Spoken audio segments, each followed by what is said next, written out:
Alright, I think we can begin for the day. So, let's see what we can do today. Maybe I'll send out this link. Looks like a number of people haven't joined yet.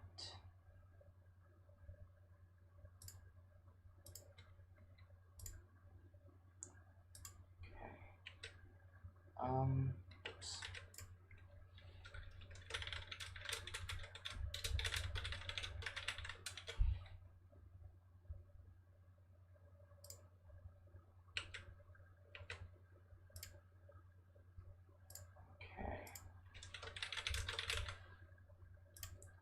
There we go. All right. So let's begin.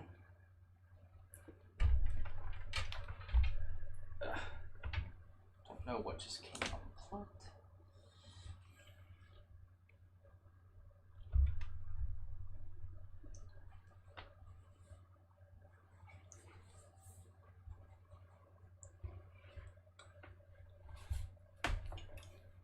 Yeah, that's a good question.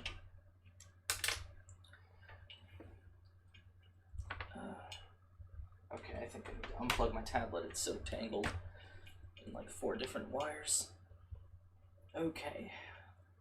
And after all of that nonsense, it's about time to plug it in again. Man, my camera's really screwing up.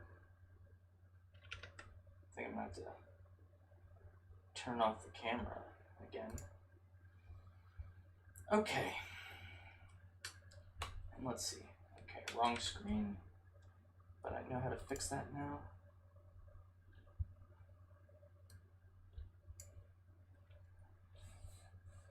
Okay.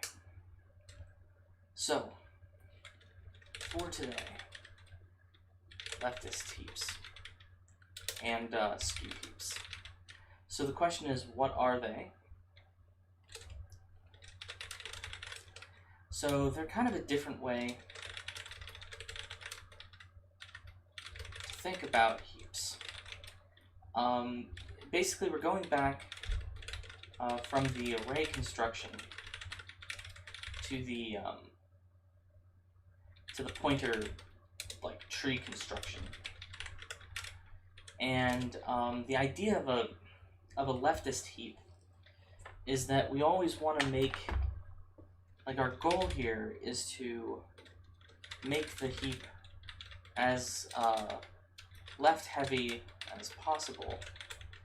And so the thing about that is that that doesn't exactly tell you how the thing has to work, but this is kind of, I'll say this isn't really like the goal, this is more like the general idea. And so the question is, how are we actually going to make the thing as left heavy as possible, right? And so that's the question. So how are we going to make this thing as left heavy as possible?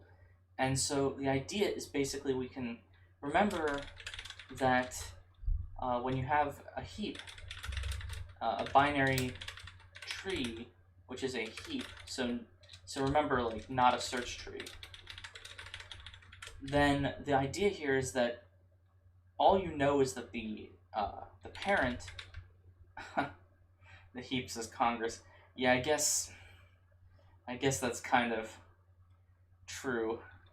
The parent is always bigger, right, than the children. So that's the rule. But, you know, here's the trick though, right? There's no rule that establishes which child has to be bigger. Oops. Has to be bigger or whatever. So if you swap the left and the right subtrees, it doesn't mess with the heap property. So let me show you an example of that. Let me actually save this thing as, and then I will save it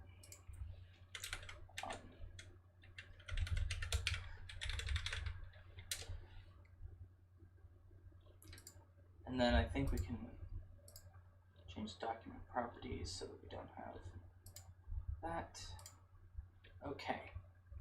So basically, I'm trying this out. I used it yesterday in Ben's class, and he kind of liked it. So I'm going to try to use it today. So let's see here. Here's a node. Well, I have an idea. There's a node. Wonderful. So that's actually a circle. And so if we have, say,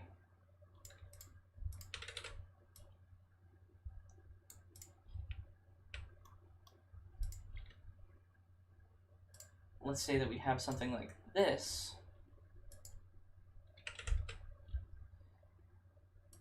I think, isn't there like a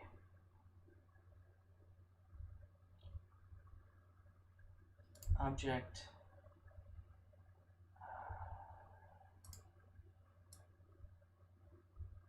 Go. So if we have a heap like this, right? And basically the assumption is going to be that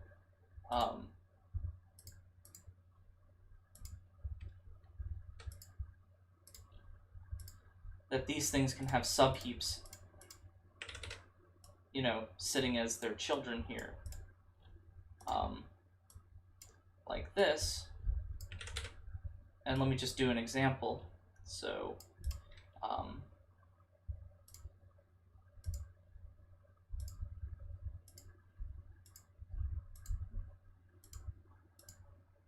something like this, and I know it's not perfect, but basically let's just put the value 50 up here, so 50 is the root, and let's say that we have the value 30 and the value like 25 here.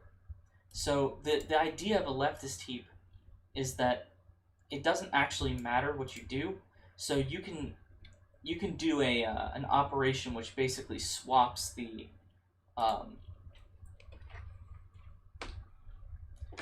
basically you can do an operation which just swaps the nodes.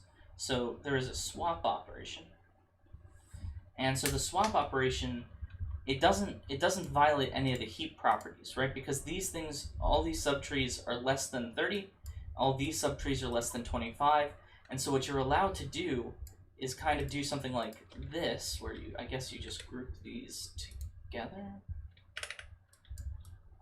Let's do it.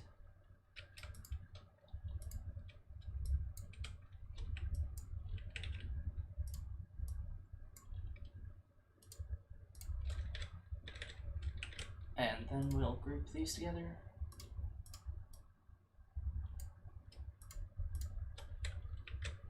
And then we can just swap them all as one unit.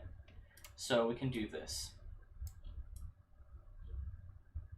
And now, of course, you're like, well, the subtrees aren't completely in the right position, but who cares, right? We can just stretch things out.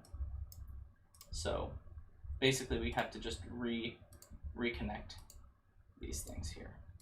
And so the swap operation, you see, it doesn't break anything in the heap. So that's kind of the idea, is that you can swap back and forth and it won't break anything.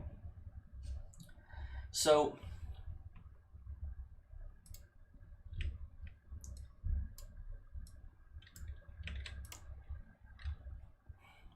now we have to talk about when do we swap, right?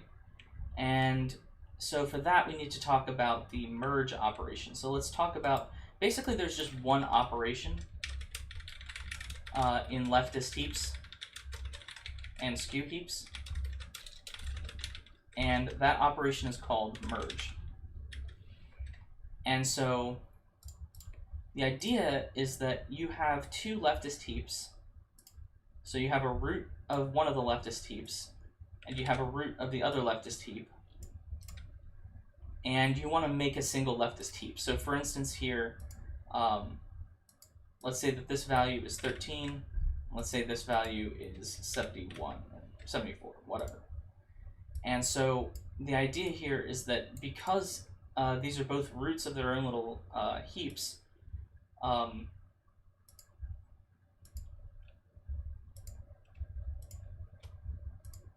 something like this, something like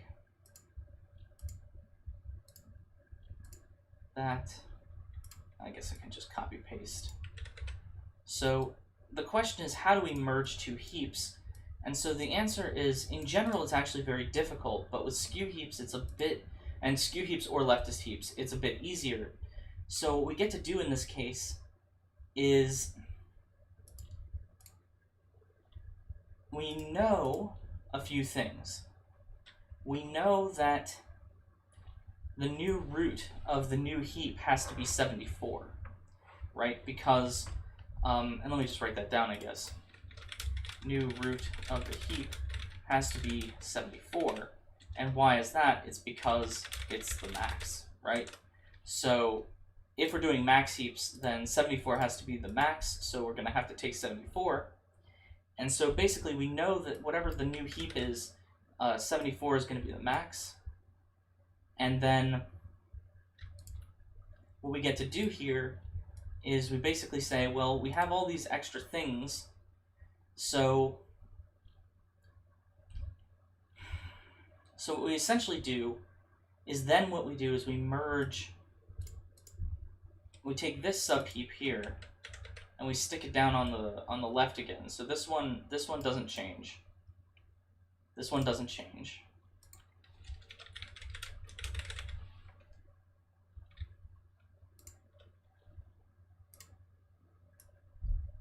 But on this side, what we get to do here is we have to merge whatever the root is here. So let's say that there's a, what if the subtree is less than 13? Well, that's a good question. So, so here, let's say that this one is, let's say 8 with its own subtrees, and then we have to recursively merge these two things together. And so the right child here becomes the recursive merge. Whoops. So I'm going to draw the line to here, and then I'm going to put, like, I guess maybe like parentheses or something around here. So I'm going to say, no.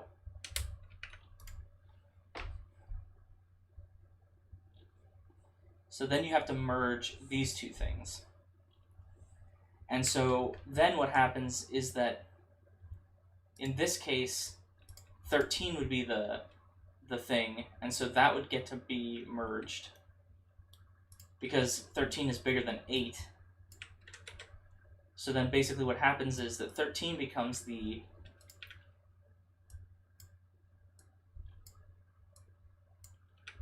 parent here, and then what you have to do is you have to take this one and you have to merge this right subtree with the value 8, which might also have its subtrees, right? But that's the idea here. Then you have to merge these two things. So basically the rule is you take the two roots of the heaps, compare them, pick the max, that becomes the new root of the subheap, and then what you do is you will, after you've done that, then what you get to do is then you say, okay, now you have to merge the, basically the thing is you merge whatever the thing on the right is, so heap.right, I guess you would merge with the smaller heap. I guess that's a way to think about it. It's bigger heap.right with smaller heap. And now the only thing that changes is what you do in terms of the swapping. So notice that we haven't done any actual swapping yet. So when do we do the swapping? The answer is now. So what you do is, when do you swap? On the way back up. And so for a leftist heap, you swap when the, well, I don't even want to say anything about Heapsort right now, because this isn't really Heapsort. So you swap when the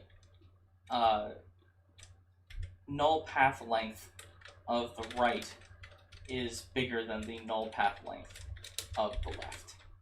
And so now you might be asking, well, what the heck is null path length? You haven't said anything about that before. So null path length is not height. Null path length is something slightly different. So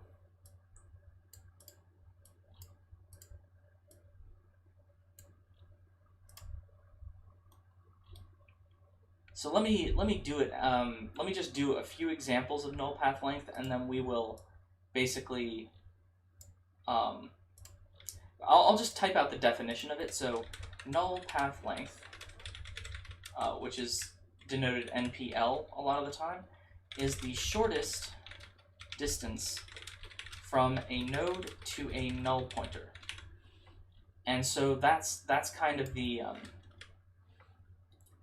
thing to keep in mind. So for instance here, even if, well, let's draw out a few examples. So here is some kind of tree structure, and we can compute the null path lengths on some of these nodes. Let's give this one at least maybe a right child, and then let's give this right child to this one. So let's just draw the structure.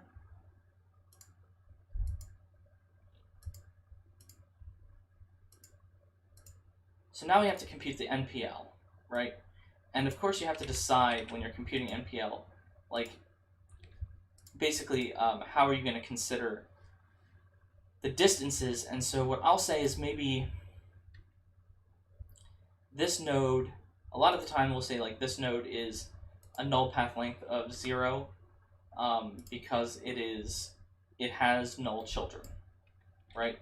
This one here has a null path length of 0 because it has no null children, right? And the reason why is because these have null children. And so then here you would say, okay, well this one has 1 because the distance to a null child has to go through a null path length of 0 node. So basically you can't get directly to NPL 0 from here. There's not a null pointer coming out of here. And then here, so cool. What about this node? So the thing about this node is that it has null children, so it has null path length of 0. And now if we were talking about heights, right? So this node here might have height 1 because height is the maximum of the two things. But remember, this is the shortest distance. But NPL is like the minimum of the two NPLs. So it's like a minimum of node.left.npl, node.right.npl, plus 1, I guess. And so basically if we pretend that null pointers, I guess here we're going to pretend that null pointers have an NPL which is -1, then the minimum null pointer, the minimum NPL here is actually heading towards this -1, right? And same with this node here, there's going to be I'm just going to draw in a -1 there, and the reason why I'm drawing in a -1 here is because there is a null pointer node right here.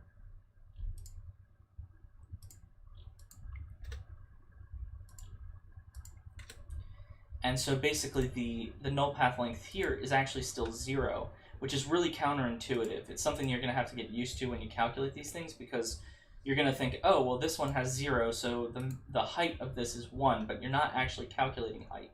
You're calculating null path length. And so here, the NPL here is 0 again, because it has a null child. And then the NPL here at this root node is actually just 1.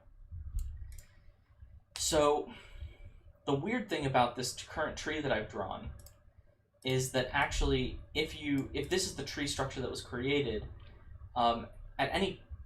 so if you wanted to make a leftist heap, how would we make a leftist heap out of this? Basically, the idea is that, let's say that we start at this bottom node here, and the question is, when do you swap?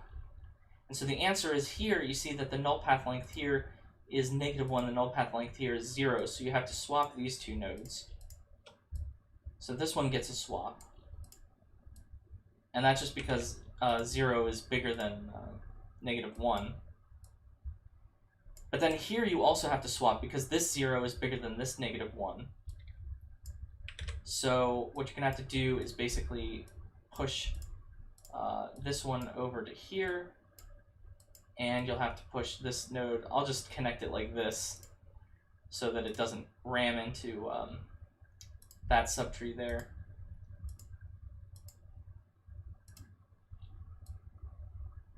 And so that's basically it.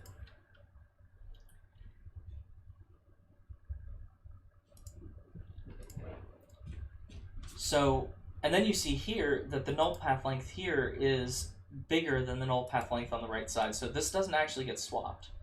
And then the null path length here, well, it doesn't matter because you're only looking at children. So basically, as you go back up, you're going to have to ask yourself when you swap, and you only swap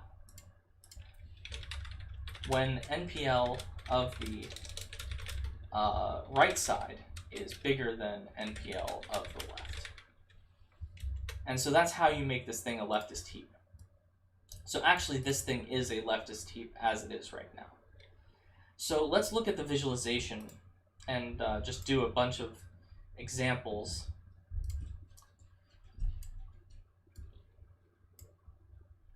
Yeah, it's a bit like heap AVL, but let me show you. So let's just insert some elements. So let's say we're going to insert, so this is a min heap instead of a max heap, but it doesn't really matter because we're just going to insert a bunch of elements. Let's insert 5, let's insert 17, and let's actually slow it down, and let me show you what happens when you insert. So insert, and I haven't even talked about insert, all I've talked about is merge. And let me just define insert for you in both Skew Heaps and leftist heaps. So insert in a skew or leftist heap is this. You merge the big heap with the new node. And so that's all you do. Basically, you pretend that the new node is its own leftist heap because a single node is a heap, right? A single node is a heap, so pretend it is. Okay? And so basically when you merge, you're always, and just the only little technical detail that you might miss if I don't actually mention it, is note here that we're always merging the new node on the right. And so what that does for us is when we make sure, it's like when you insert a node into a red-black tree, you know how you always insert a red node into a red-black tree. And the reason why you do that is you tempt fate, right? You're always trying to generate some kind of imbalance so you can fix up. And so the same thing is true here. You're always inserting on the right,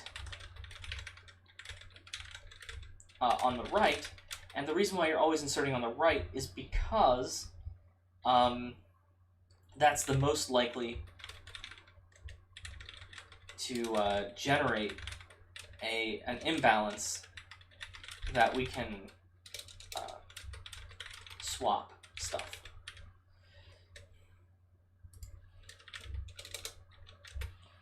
So basically, this is all you have to do for insert. You just merge the big heap with the new node. So let me show you how that works kind of slowly. So let's insert 17, and remember that this is a min heap and not a max heap. So what we're going to do is we're going to insert it on the right. So we're going to say, okay, we're going to merge 17 with this node 5. So 17 is bigger than 5. So again, it's a min heap. So 5 is going to go to the root. And then we're going to merge this null pointer on the right side with 17.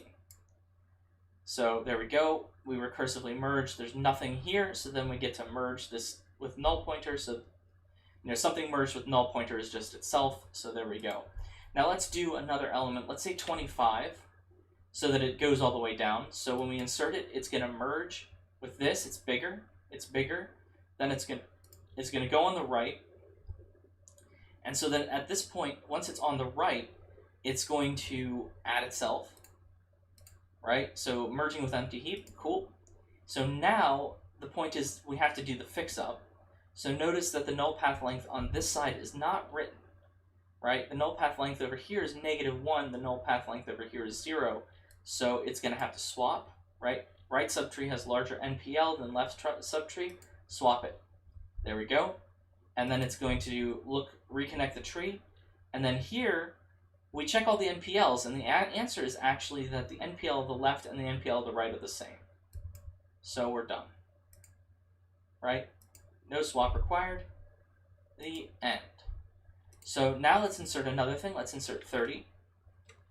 So here, it's going to try to merge with the root. Now it's going to try to merge with the right child of the root, and now it's going to say, okay, cool, now I'm going to merge with this null pointer, so I'm just going to return the new node. And now we get to update the NPLs. So here the NPL was 0, the NPL was 0, so up here the null path length is going to be, the null path length is going to be 1 now, so we're going to update the NPL.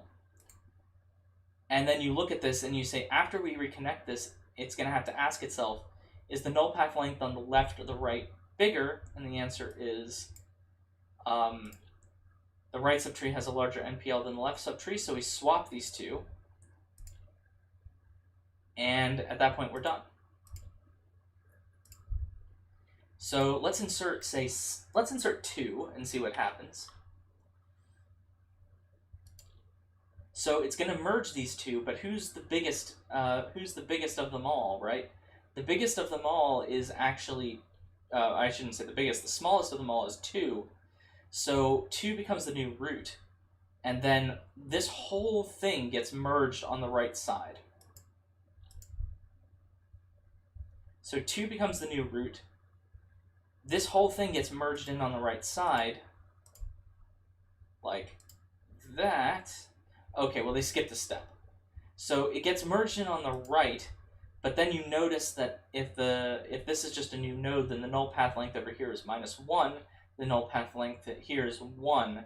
So they did it in 2 steps. So here, when you step forward, it says right tree has larger NPL than left subtree, swapping, right? So actually, this arrow here is the right subtree arrow, right? This is like node.right.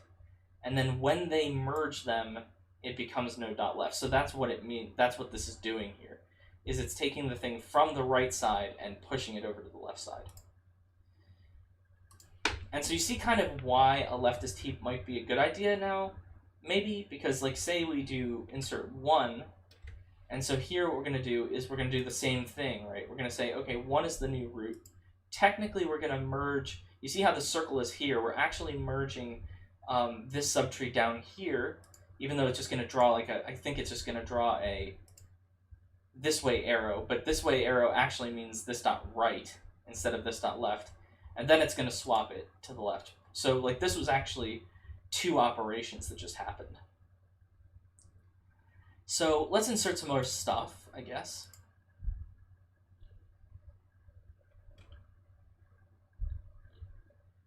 Well, so if you insert, keep in mind what happens if you only insert it on the left, right? If you only ever insert it on the left, then you would never actually swap.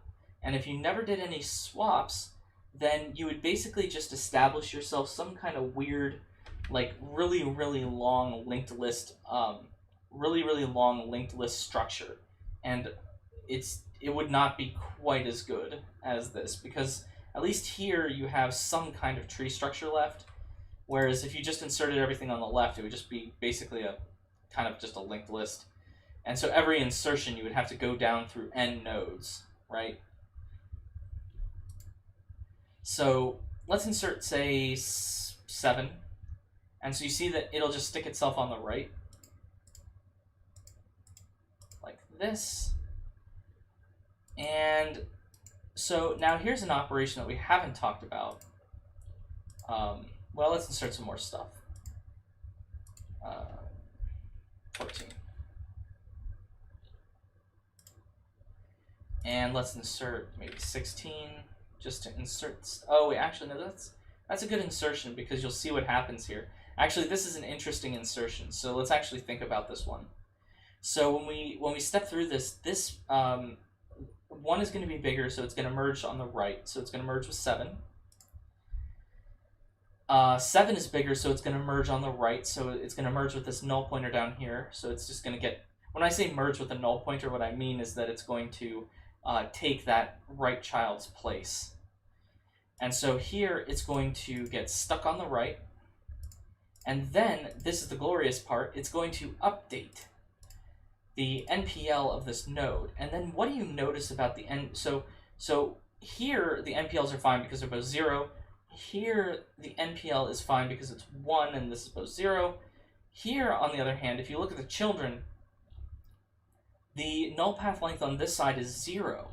Because notice here that there's actually a null pointer sticking right out of this node, right here. So that's kind of an issue.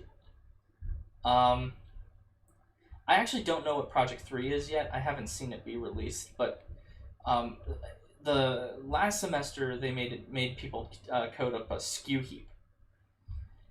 And you're going to like Skew Heaps a little bit better than Leftist Heaps because actually Skew Heaps are Leftist Heaps minus null path lengths.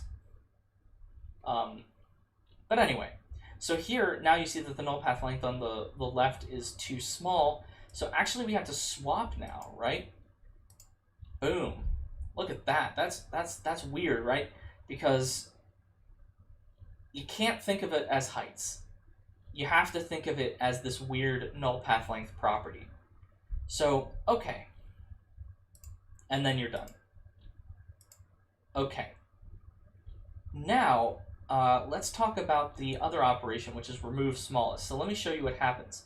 So think about it this way. What's the easiest way to delete the smallest element? So you always know that the smallest element is in the root.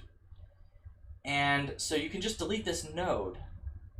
And then what is the only operation that we truly understand on leftist heaps? There's one operation that we know, and then every other operation is some kind of combination of that operation. And so that operation is,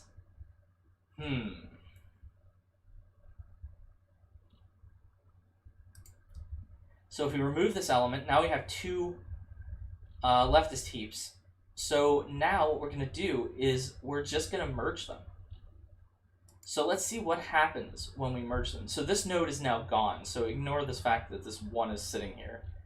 This is not part of this tree anymore. So we're going to merge these two things. So remember, we're always merging on the right. But the thing is that this one here is smaller, so this one's going to become the new root. And then you're going to merge 7 into the right side. And so what are you going to do? You're going to say that. And then you have to think, so remember that on the way down, right, you're always doing the heap merge operation. And on the way back up, you're checking null path lengths. So it's kind of like with AVL tree. On the way down, you're doing a binary search tree insertion. And on the way back up, you're doing an AVL fix-up that fixes the heights. So on the way down in the leftist heap, you're doing the right merge kind of insertion process in the heap. And on the way back up, what you're doing is you are calculating null path lengths and doing swapping. So, okay, no swap required. And why is no swap required? It's the same reason as for an AVL tree that no swap would be required here, right? Because it's not just that this is, for an AVL tree, because this is balanced and this has height 2 and this has height 1. But for null path lengths, you see that the NPL here are equal so that you don't need to do anything.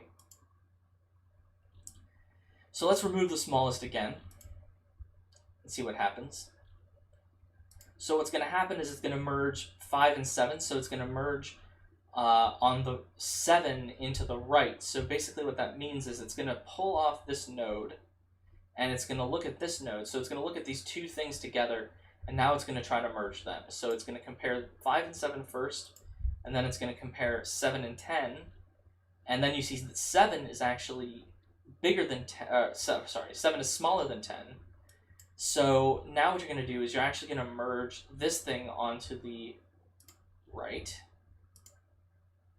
And so here what you're doing is now you're going to have to merge 10 with 16. 10 is going to take the place of 16, and then 16 is going to become the right child. So let's see what happens when we merge all this together. So 16 is now the child of 10, but then we have to swap it because this rightness property is violative. And then we throw this back into the tree, right? We put this as the right child of 7. And you notice that the null path lengths here are just 0, so they're okay. And so there we go. And that is how we do it. So you notice that basically you're always merging on the right side. And what that does is it creates the greatest potential for having to swap. And once you have to swap, that creates the greatest potential for getting some kind of leftist balance again. But the important thing to always remember is that like the number of nodes on the right side can be much larger than the number of nodes on the left side, as long as the leftist, like the NPLs are okay. And so, you know, there's some examples of that kind of thing where you can kind of create something that works like that. Anyway, so okay, so that's how a leftist heap works. Let's see if they have a skew heap.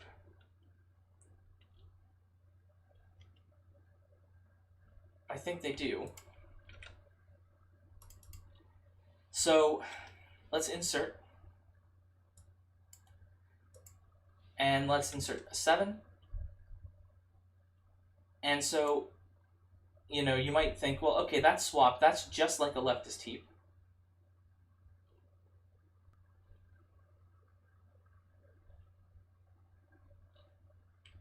What would happen if you want 1 and 2 in the heaps? Well, the answer is that in a heap structure, once you delete the maximum or delete the minimum in a min heap, you can put that in some kind of array. You can keep the value somewhere else.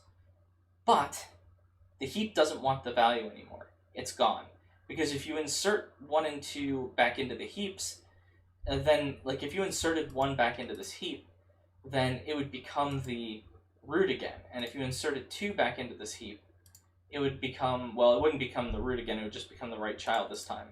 But the point is that, like, if you inserted it, it would actually mess up your heap structure. And you want this, basically what you want to be able to do is, like, once 1 is gone, you want to look for the next highest priority. And so if 1 was sitting here again, you'd have to, like, remove it again in order to get to, right, you'd have to remove it to get to 2 again, remove it to get to 5 again. And so that's why those values are eliminated. So you notice here for leftist or for skew heaps, there's no null path lengths. So that's the primary distinction here between skew heaps and leftist heaps, is that there's no null path lengths. Whenever we insert, let's insert 17, it's just going to insert. And then you see that here in a leftist heap, you wouldn't have swapped. Because in a leftist heap, the null path lengths of these things would both be 0. And so the thing about this is that since the null path lengths would both be 0, you wouldn't have to do any swapping. But you notice that it did swap, right? If we skip back and we insert 17 again, it's going to go quickly, but it doesn't really matter because all that matters is that you notice that 7's over here, now it's over there. And so your question should be like, why? And the answer is for a skew heap, basically the rule is that you always swap. So let's do 31. There we go. Swap, swap, right? And you know, you might wonder exactly what this is kind of doing. The way to think about what this is doing is that it's sort of, by continuously swapping left and right, you know that the right side, when we insert, say, 25 into the right side, that's going to get an additional node. But then it becomes the left side. And so now we can insert 45 into the new right side, but the new right side was the old left side. So the idea here is that now the new right side is going to get another node, but now it becomes the left side. So basically what happens is that you know, the 7 subtree and the 17 subtree kind of swap off. Like one gets a new node and then the other one gets a new node, and then the first one gets a new node and then the other one gets a new node. So that's kind of how skew heaps maintain their balance. There are ways to mess up skew heaps, which is why leftist heaps exist, that kind of guarantee more structure. But on average, like skew heaps are one of those data structures that we'll probably talk about when we get back to like amortization. Yeah, you insert on the way down, and then you swap everything, every subtree coming up. That's right.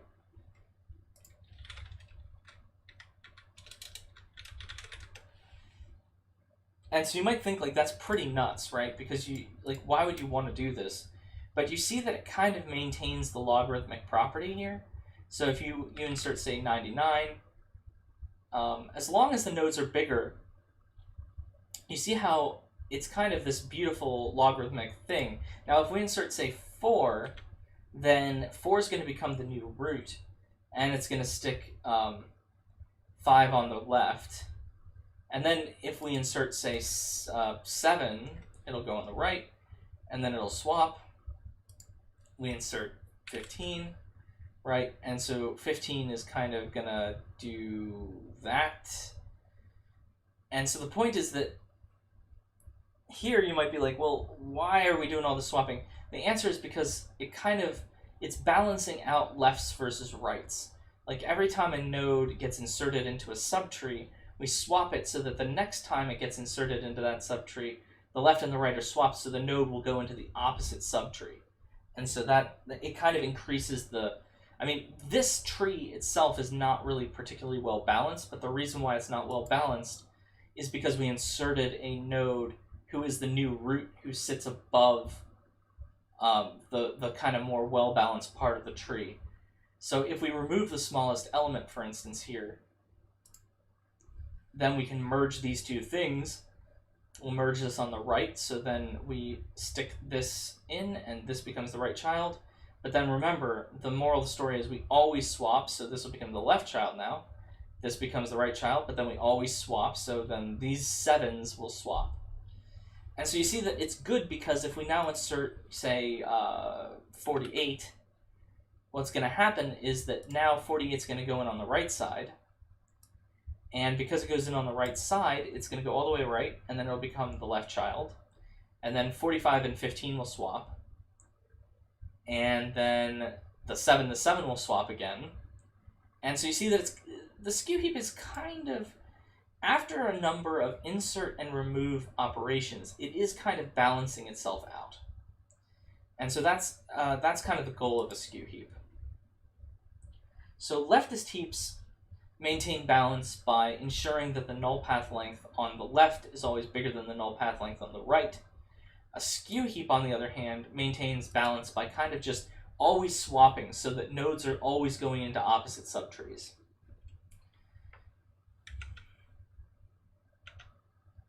Okay.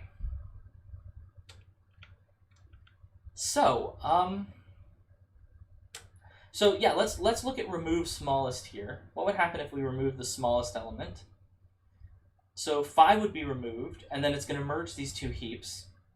So then it's going to merge this 7, I think, into the right child of this, and then it's going to merge this 15 over to here. So let's do that, and then it's going to have to swap everything, right? So it's going to merge the 7, so it's going to put the 15 down as the child, and now this is all the merge processes, right? Because this 7 is pointing to this here.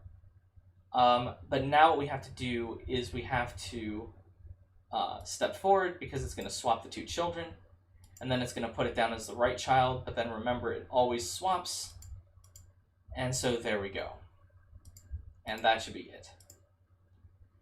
So that's a lot of swapping. But it does kind of guarantee a sort of balanced structure. So if we remove smallest again, it's going to kind of merge this in. So 45 is big enough that it's just going to keep merging it right. And so then it'll stick it down there, then it'll merge it left, swap, swap, and then we're done. So you see that it's a skew heap actually ends up it can end up looking kind of like a leftist heap sometimes. It can also look like a rightist heap if we if we just insert another element, I think, right? If we insert like 20, then it's going to look kind of a bit more rightist because it's going to swap the left and the right trees. So it'll swap this first, but then it's going to swap 15 and 17 again, and so there it goes. So now it kind of looks rightist, but whatever. Okay. So I guess the only thing left to do is kind of maybe write a little bit of it. So who wants to write one of these things? Let's see if we can write one.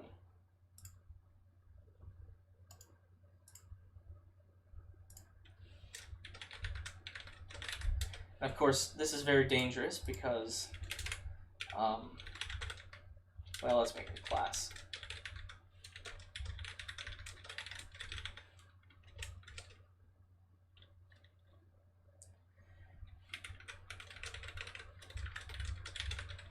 Actually, let's simplify and just make it left so that I don't have underscores, I don't have anything like that, and then we can just have int value, like so.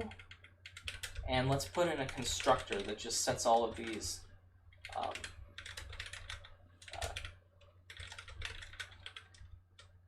things.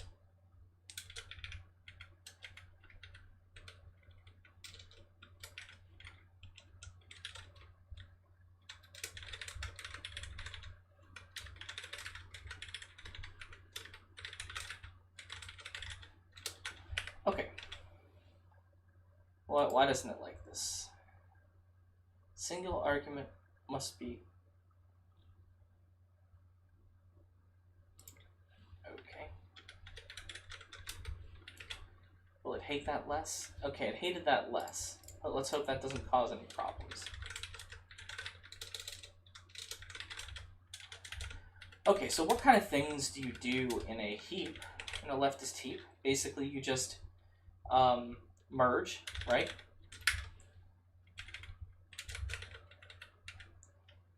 And so here you have to ask the question, like, what are we going to do? And I think the right answer is we'll have a leftist heap node, p left tree, and then we'll have a leftist heap node that'll be the root of the p right tree.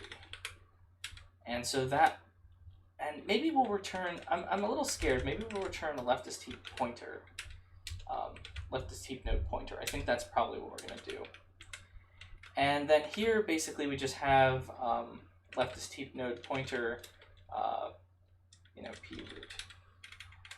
And so here, what we're going to do, and so now what we're going to do is we're going to code up insert, and we'll code up, what is it, pop max, we'll call it pop max, and then we'll code up, what are we going to code up? Maybe a dump function. So this is really all a leftist heap needs, other than maybe a constructor that we set p root to null pointer, just for safety. Okay, cool. So this is all we need, right? So let's build it. Let's see if I can build it without blowing up.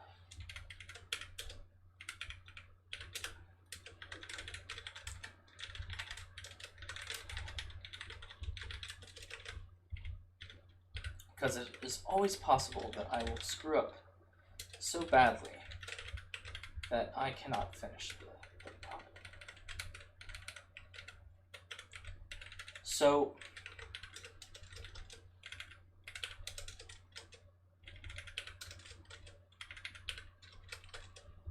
I'm not sure that we actually need, we probably just can make insert as a void.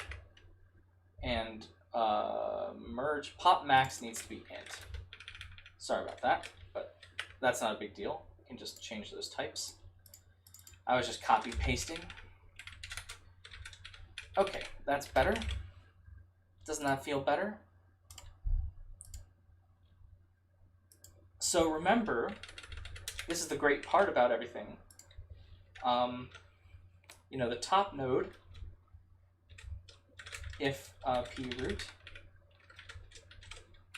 then what we're going to do is we will say proot dot value, right? So we're going to return this value. So we need to save it.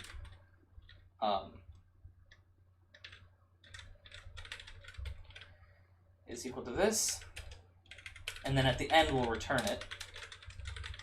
But in order to fix it, why doesn't it like that? What have I done wrong?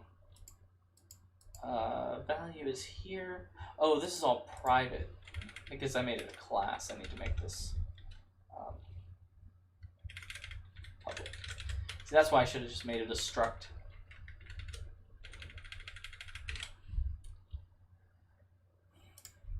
There we go. Better. But now, you see, now that we have the return value, that's all fine. But now what we have to do is, actually, you know, maybe we'll even just save the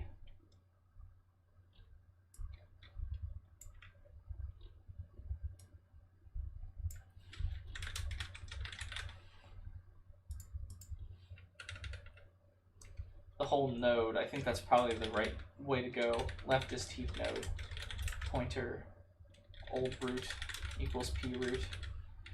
And so now what we're going to have to do is we'll do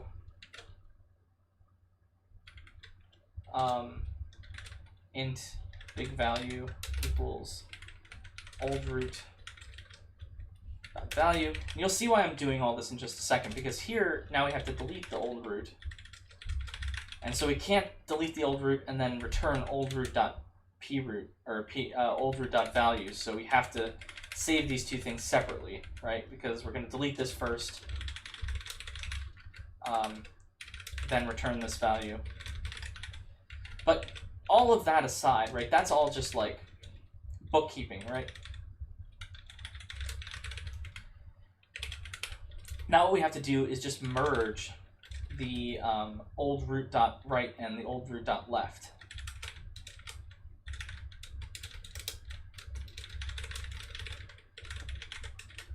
Actually, let me just make this font a little bit bigger. So basically all we have to do now is set proot to be equal to merge of old root dot left and old root dot right. And that's it. That is pop max, right? Or delete max, or whatever you want to call it. So that's done. Let's get rid of all this crap in this argument. This argument needs to just be int new value. Okay. So, all right, so now let's go and code insert. And I guess the other thing to do would be to be like,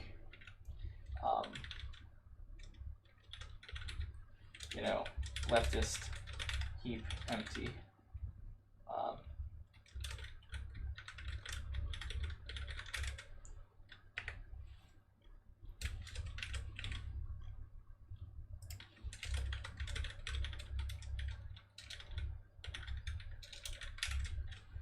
Then we can do something like that. And basically the only reason why I'm doing this is because if there's no heap, if there's no max in the heap, we need to throw a leftist heap empty exception. Okay. So let's do insert now. So insert is going to be basically leftist heap node pointer new node is equal to new leftist heap node of new value. That's pretty easy. And then what we're going to do here is, I guess I didn't do a destructor, so we're going to have a memory leak, but who cares? And so what we're going to do now is we will merge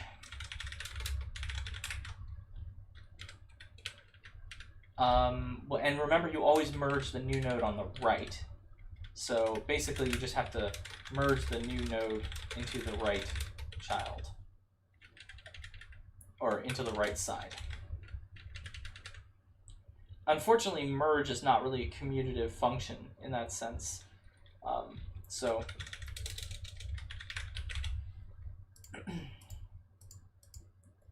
why does it not like this? Okay, they just want me to say auto, but I'm not going to do that. They want me to do this. But whatever. I guess I did do that. Okay, so, but this is all inserted. So now basically the only thing left to do for this entire project is just to write the merge function. So let's try to do that. Oh, you know what I never put into the...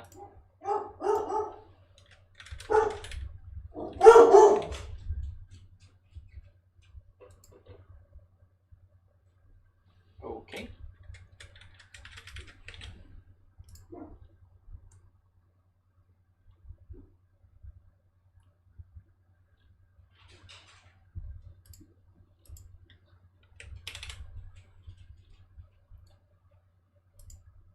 All right, I guess the doggo just went nuts for, I don't know why.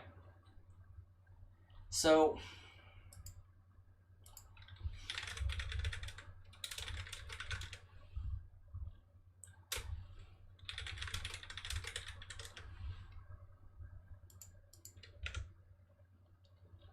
okay, let's finish up this project, right? Because what we have to do now is we have to basically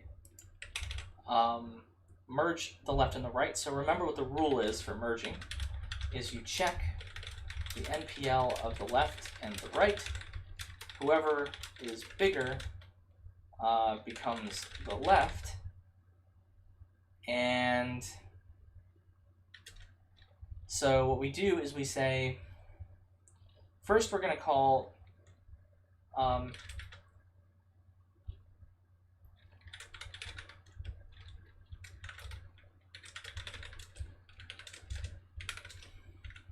so if p left tree, so p left tree should never be null. If it is, that's a problem. If p right tree is null, then we don't have to do anything. So what we're going to do is if p left tree right is equal to a null pointer, you could also use just, the other way to say this is just like if not p left tree, then what you get to do here is you get to say, okay, cool. Now we can set basically p left tree dot right equal to p right tree, right? And then we have to update MPLs and swap.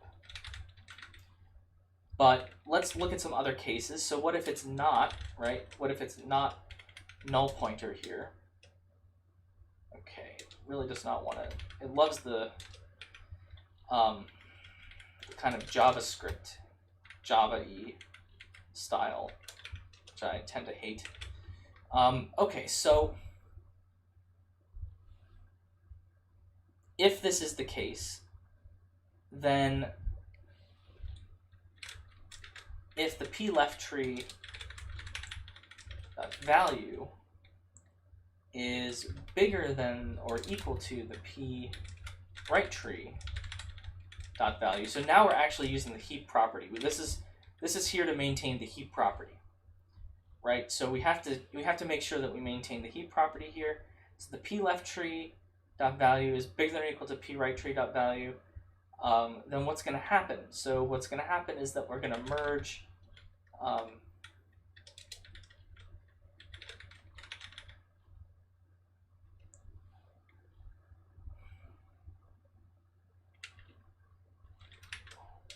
we're going to merge on the right. So we're going to merge the p left tree arrow right with p right tree. Semicolon, I guess. And then else, we're going to merge the other way. So we'll say p left tree dot right is going to be equal to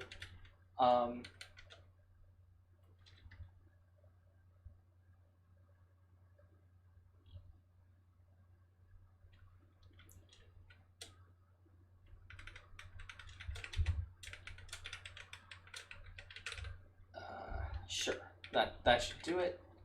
P right tree. Right. And then we'll stick this onto the right subtree. And so that will merge on the left and the right, depending on who's bigger as a heap. And so I guess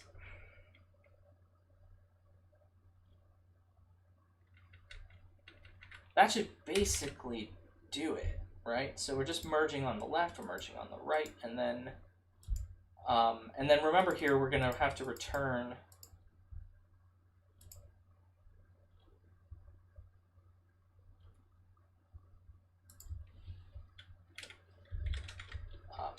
let's create a leftist heap node, new root.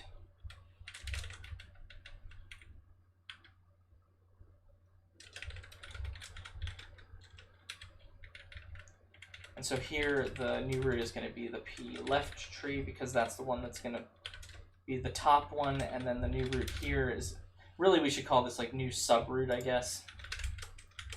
Sure, we can do that.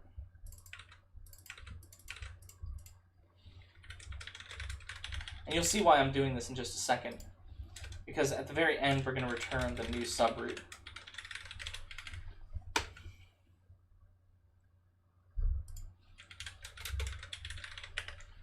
Okay, so here's where we have done all the insertions. So I guess if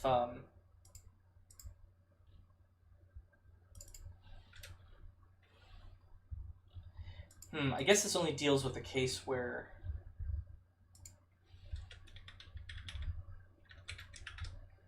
P left tree, then we just set new subroot equals P left tree, and else if P right tree, then the new subroot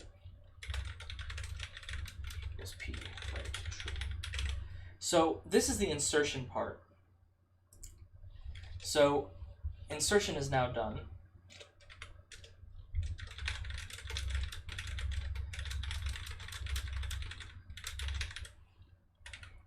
So how do we do the fix-up part?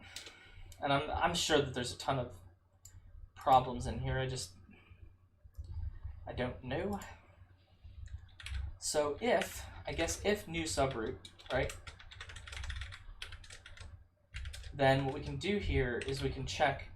Actually, we can even just do it in here.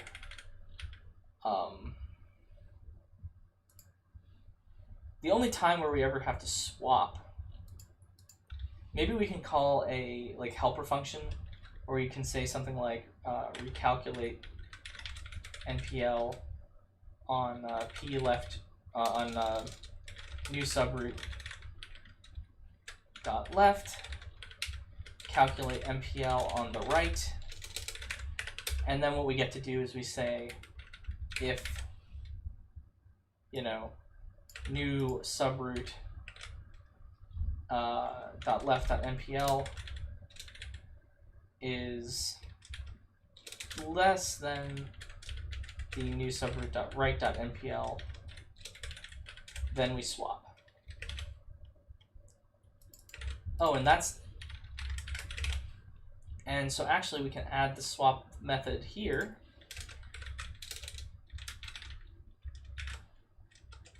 Because this would actually kind of save us some headaches.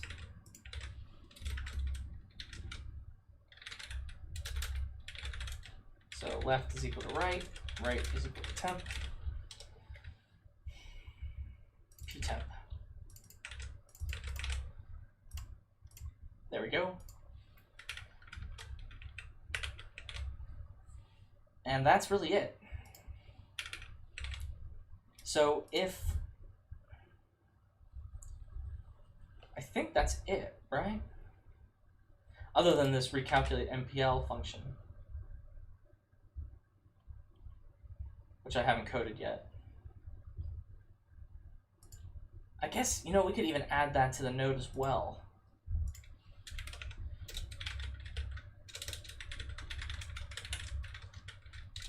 Void recalculate MPL, And cool, yeah, we can just do it here, right? Because all we have to do is say if left and right, then we say, you know, NPL is equal to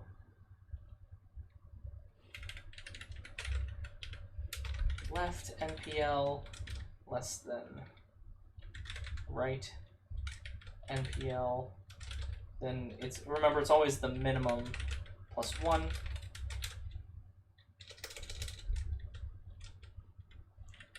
So we can even use like a ternary operator.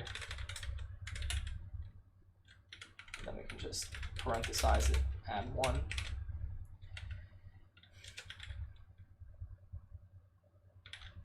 And I guess else, right? So else, this means that, oh,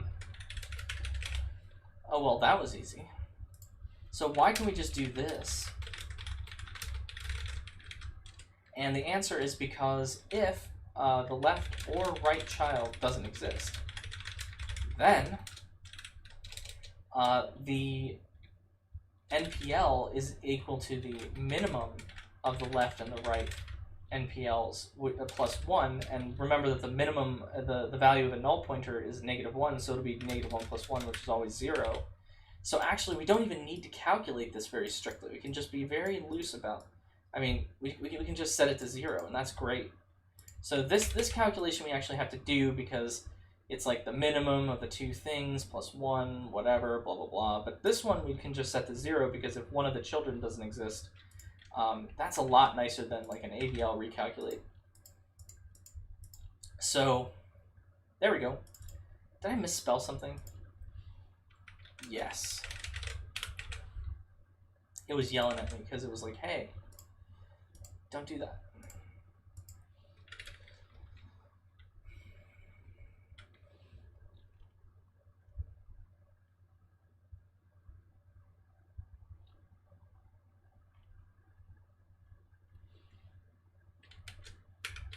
I guess we can just do this.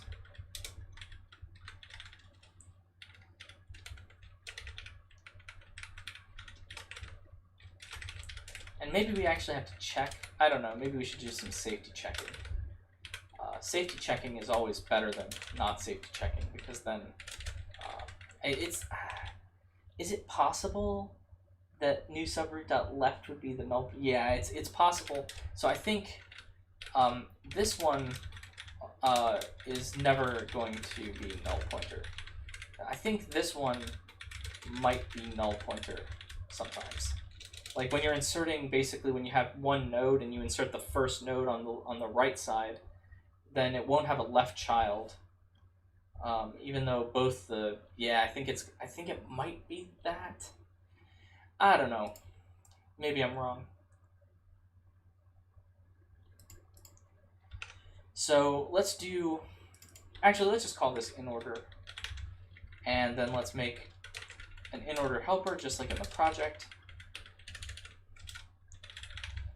that takes a leftist node pointer current. And so let's go to leftist heap and finish this thing. So in order, and then in order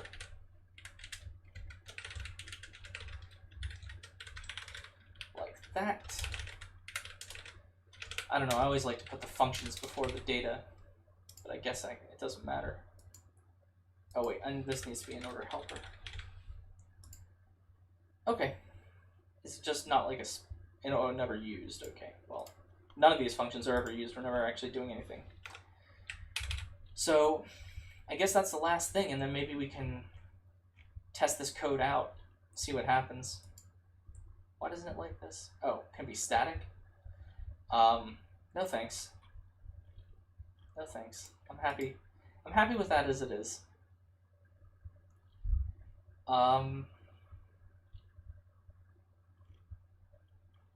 Okay.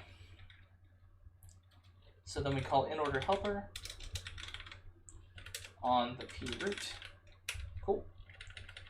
And so then the in order helper is just going to do if p current left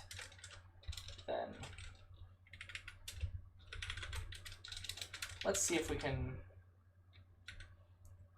make it like the other thing. Yeah, I'll probably post this code. I mean, this code might actually be broken. I'm just hoping that, you know, you understand enough of what I'm doing here, that if we can fix the code up, well, no, we actually just want to see out the value.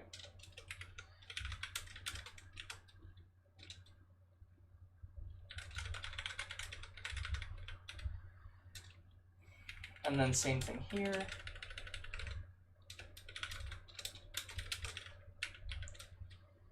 And then, yeah, I think leftist heaps aren't actually that bad in terms of the concept.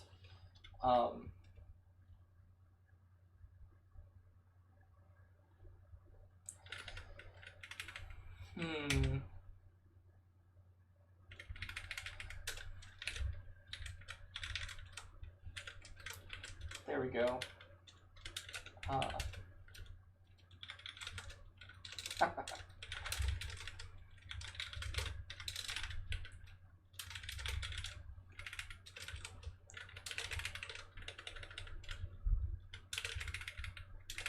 So I think this should be done.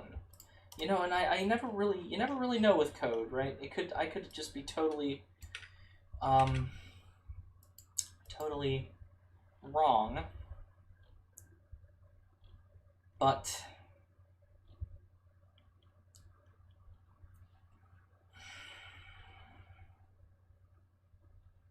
I think we might have got it.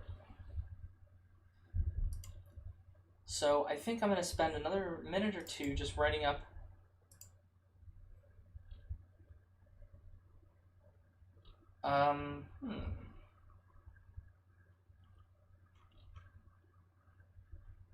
let us stick this code. Well, I guess the, you know,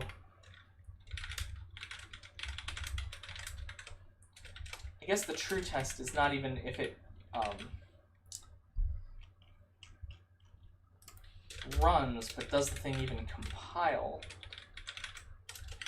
Because in C++, that is always a concern, right? You write code, and it might just break. So let's see what happens when you just run this and declare a heap.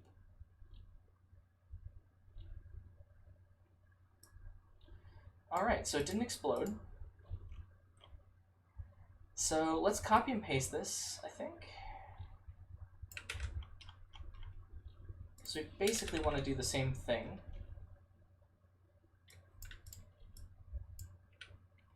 We want to refactor.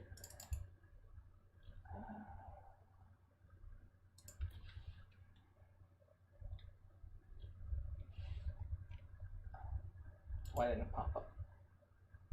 Want to refactor variable. Nope. Refactor. Will it let me do it? I don't know. No, it's not going to do it. So whatever, who cares? So print heap should be in order now. My heap.find max should be, what is it, delete or pop max. This one should be also pop max because we don't actually have a why doesn't it like this? Might not have been initialized. Okay, well that's fine. What else are okay? And then what we want to, okay, so I think this is, oh, I think this is fine. So let's insert say 3, insert say 5, and now we have to hope that what happens is it's going to insert on the right side and then swap over to the left. It did not. That is what we know as a seg fault. So the good news is that class is over, and I ended it with a nice, healthy segmentation fault. But why? Can I solve the problem in like 2 seconds, or are we not going to be able to solve the problem? So we're not in here, right? Because Okay, so we are merging 3 and 5, so they're both non-empty, so we're in here right now. P left tree dot right is null pointer. Left tree dot right is going to be equal to right tree. New subroot is equal to this.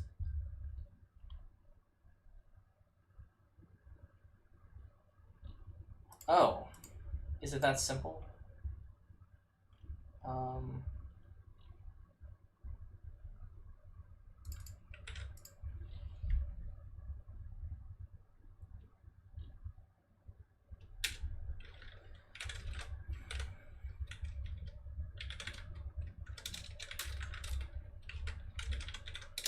Guess we have to do this. And then we're almost there, I think. I think if I just, and then basically else if new subroot dot right, then we want to set, then we want to do new subroot swap.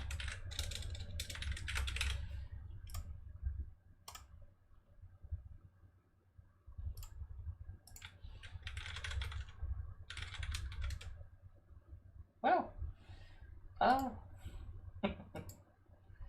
almost, right? Almost. Why is it doing that? Why is it doing that? P temp is equal to left.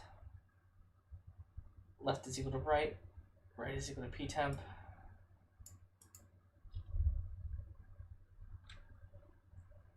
I think that's the correct swap.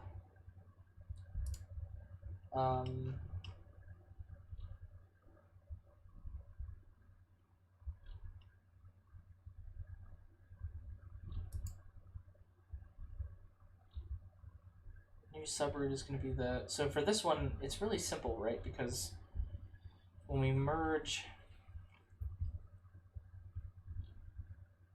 so P left tree is null pointer, P left tree dot right is the right tree, so that's correct. The new subroot is the left tree, that's correct. And then, I don't need this comment anymore. Can I fix this quick? So I've clearly reassigned something.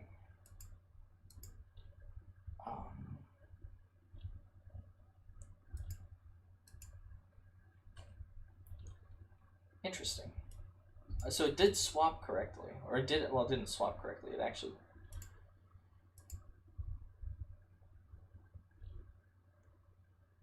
didn't swap correctly. I guess that's the problem. We set left to right, and we set right to temp, which is left. So why is it setting itself to, why is it keeping the right pointer there?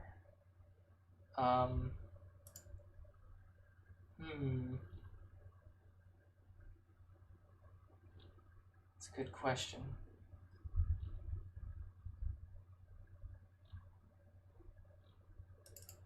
Left tree dot right.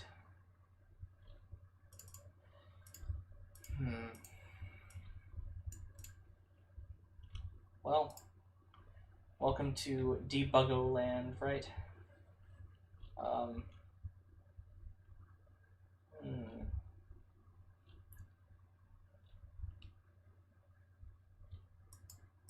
So we're in this case, and so it swaps here. Huh, all right, well, guess what? The good news is I think lecture should be over. I will probably fix this bug in the next 5 minutes and then realize what I've done that's stupid, but I don't see it immediately, so I won't waste your time. All right. But I mean, this is basically the code, and you see that the swapping is kind of working. Let's see what happens if you insert 17. Okay, so that didn't work. So there's something wrong in this code right here.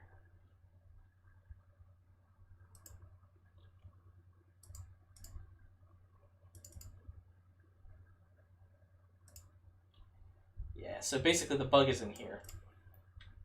All right. And at least it didn't segfault when I exited. All right, so I'll fix this code up and I'll present. I think I have 2 days on Leftist Heaps, so we might do a bit more on Leftist Heaps next Tuesday. So don't worry if this is not the last time you're going to see this, and then maybe we'll make a Skew Heap. Okay, that's all for now. We will fix this. We will come back. We will make it all work. It's good that I end the lecture on a bug.